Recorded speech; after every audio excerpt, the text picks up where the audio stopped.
Ration മസ്റ്ററിങ്ങുമായി ബന്ധപ്പെട്ട് സാങ്കേതിക തകരാറുകൾ പൂർണ്ണമായും പരിഹരിക്കാൻ കുറച്ചുകൂടെ സമയം ആവശ്യമാണെന്ന് NICയും IT മിഷനും ആവശ്യപ്പെട്ടതനുസരിച്ച് മസ്റ്ററിംഗ് പ്രവർത്തനം നിർത്തിവെക്കാൻ സർക്കാർ തീരുമാനിച്ചിരിക്കുകയാണ്.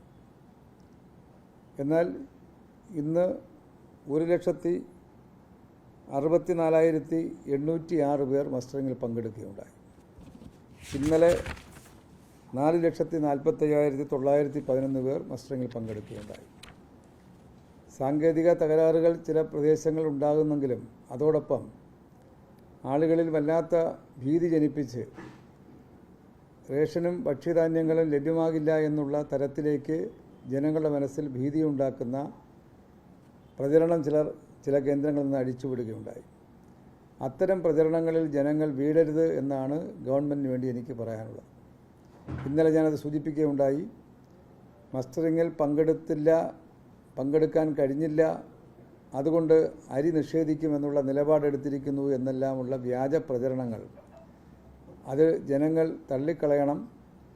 അത്തരം എല്ലാ കുടുംബങ്ങളെയും എല്ലാ അംഗങ്ങളെയും മസ്റ്ററിങ്ങിൽ പങ്കെടുക്കാൻ ആവശ്യമായ ക്രമീകരണം സർക്കാർ വരും ദിവസങ്ങൾ വരുത്തുന്നതാണ് എന്നുള്ള കാര്യം കൂടെ ഞാൻ സൂചിപ്പിക്കുകയാണ്.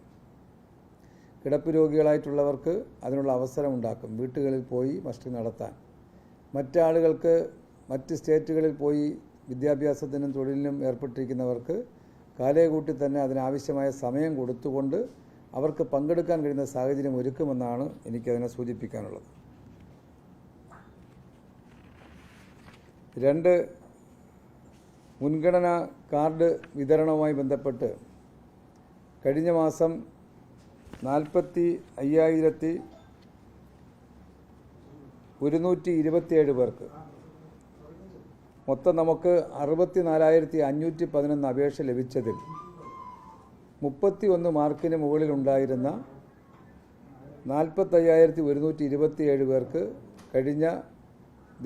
കഴിഞ്ഞ മാസം നമ്മൾ മുൻഗണനാ കാർഡ് വിതരണം ചെയ്യുകയുണ്ടായി. അത്തരം അർഹതയുള്ള അന്ന് തയ്യാറാക്കിയ ലിസ്റ്റിൽ തന്നെ 30 മാർക്കിന് താഴോട്ടുള്ള ആളുകളുടെ ലിസ്റ്റ് നിലനിൽക്കുന്ന ഒരവസ്ഥയാണ് ഉണ്ടായിട്ടുള്ളത്.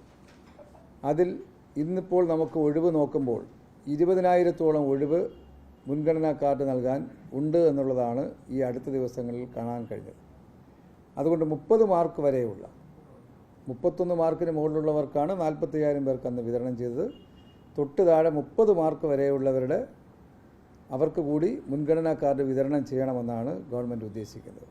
അങ്ങനെ വന്നാൽ 19,384 പേർ ആ വെയിറ്റിംഗ് ലിസ്റ്റ് അനുസരിച്ച് 30 മാർക്ക് ഉള്ളവർ ആ ലിസ്റ്റിലുണ്ട്.